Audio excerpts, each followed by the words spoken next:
Ok. Alors justement, en parlant de croyances, j'ai suivi ton actu récemment et notamment le voyage que tu as fait aux États-Unis, le séminaire plutôt de méditation que tu as fait aux États-Unis. Est-ce que tu peux nous parler un peu de ça, de cette aventure, de cette expérience et surtout de ce qui a fait que tu t'es décidé à aller là-bas alors que tu n'y croyais jusqu'ici pas tellement? Ben, en fait, c'est plusieurs choses. Déjà, c'est un long cheminement. Pour moi, je dirais, je mettrais la conscience sur trois niveaux. Il y a le niveau très bas, très basique, qui est le niveau on va dire, de pur, comment dire, instinct. Donc là, c'est où est-ce qu'on va par instinct. Très souvent, l'instinct, ça nous pousse à faire des actions qui sont très, très, très court-termistes. Qu'est-ce qui peut m'amener à manger aujourd'hui, demain, au pire, ce mois-ci?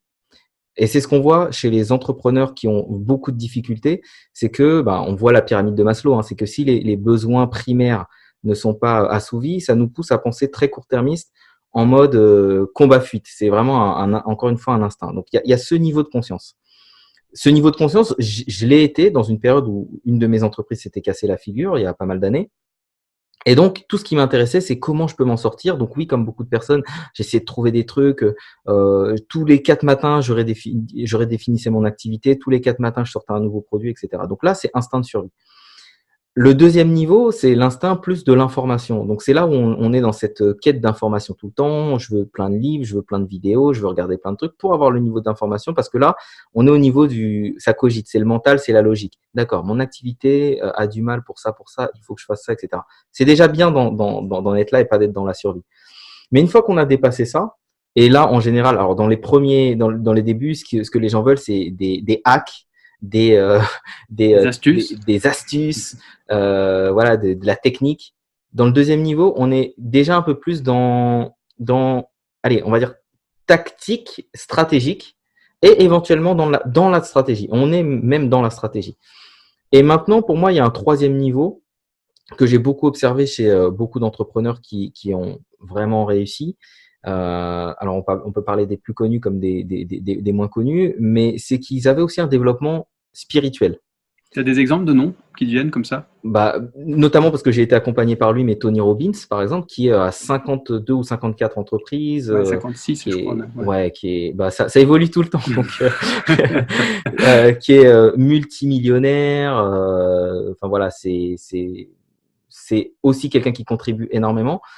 Et il y a cette notion de développement spirituel. Et après, j'ai lu effectivement, je me suis rapproché de personnes comme Bob Proctor, Napoleon Hill, que beaucoup de personnes ont lu, etc. Et je me suis dit, en fait, il parle de choses qui avant étaient secrètes, qui touchent plutôt au spirituel. Et dans ma quête de compréhension de ce que font les gens en fait pour vraiment avoir un impact, pour réussir encore plus, pour transcender des limites, etc. À un moment, j'ai senti que le côté très rationnel, très mental, c'était pas assez suffisant et qu'il fallait, au lieu de chercher à toujours faire, donc faire plus, lire plus, etc. Là, c'était me concentrer un peu plus sur moi, sur l'être. Comment je peux être une meilleure personne entre guillemets, évoluer moi en tant qu'individu dans ma compréhension des choses. Et là, j'ai compris que c'était plus dans la recherche du monde extérieur, mais c'était plutôt dans la compréhension de son monde extérieur. Et que par rapport à ce que j'ai dit tout à l'heure, l'expression de sa réalité, c'est qu'une projection. C'est comme si tu prends un projecteur, tu le branches sur ton corps et ça projette l'environnement que tu vois. Vraiment. On se rend pas compte à quel point tout l'environnement qu'on a, c'est le reflet de qui on est et de ce en quoi on croit. Parce qu'il n'y a pas une personne qui voit la même réalité. Il suffit même simplement un exercice très simple. Je dessine un 6 de mon côté, tu verras un 9. C'est la même réalité, c'est un fait. On voit juste deux réalités totalement différentes. Et tout le monde est constitué comme ça. On a la réalité de qui on est. Donc ça, quand j'ai compris ça, j'ai compris qu'en fait, pour que le monde extérieur change, il fallait que mon monde intérieur change aussi ou que je le comprenne un peu mieux, que j'apprenne, etc. Et moi, j'ai été, je pense, pendant pas mal d'années assez réfractaire à ça. D'une part parce que je croyais pas que ça pouvait vraiment m'apporter quelque chose, que j'ai longtemps été on va dire dans le jugement aussi, se dire ouais mais bon ça c'est des trucs de hippie. Alors j'ai rien contre les hippies, j'ai peut-être une part de moi qui est un peu hippie aussi dans une certaine mesure, mais je jugeais en fait, je jugeais ça. Est-ce que c'était une question d'ego qui était là, qui moralisait un peu, qui Non, était... c'était vraiment du jugement. C'était du jugement parce que les personnes que je voyais pratiquer la méditation, entre guillemets, elles me paraissaient perchées. Et ce que je disais perché, c'est des choses que je comprenais pas. C'était aussi simple que ça. C'est bon, j'ai pas compris, donc c'est perché. Et ça m'a pas empêché justement d'être ouvert à ces personnes-là et de commencer à comprendre quels étaient leurs cheminements aussi. Donc même si j'étais dans le jugement, j'étais pas dans le rejet. Et donc là, je me suis dit, ben, c'est peut-être à mon tour aussi d'aller explorer ça. Et ça a l'air. Alors, quand je les regarde, ce sont des personnes qui ont l'air épanouies, en bonne santé, qui s'énervent presque jamais, entre guillemets, qui sont dans l'écoute, qui ont un calme intérieur, une joie de vivre, etc.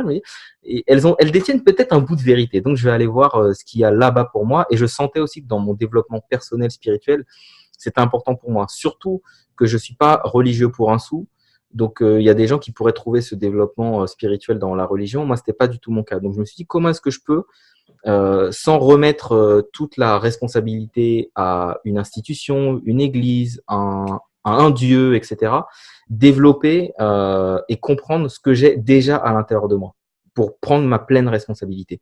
Et donc, ça m'a emmené à la méditation. Et donc, je suis allé dans ce séminaire de Joe Dispenza que j'avais vu il y a des années dans un premier film qui s'appelle What the Bleep Do We Know, qui parlait de la relation entre c'est sur de la physique quantique en gros, sur la réalité, la notion de réalité, nos émotions qui définissent notre réalité, un peu ce dont j'ai parlé là. J'ai toujours été très attiré par ces sujets-là, mais plutôt sur le côté, on va dire, scientifique.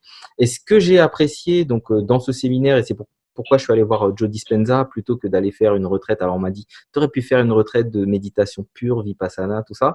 Moi, je veux aussi aller dans des endroits qui me parlent et où je vais me sentir accueilli et où je vais sentir que j'ai pas déjà des barrières. Peut-être qu'un jour, j'irai faire une retraite vipassana et je dirai à tout le monde, waouh, c'est génial, mais je ne sens pas que j'ai pour l'instant cette curiosité ou peut-être cette maturité pour y aller. Et il me fallait quelqu'un qui a aussi une approche scientifique. Donc le docteur Joe Dispenza travaille beaucoup sur la réalité des faits, sur la physique quantique, avec aussi des instruments de mesure pour montrer quel est l'impact de la méditation sur le corps.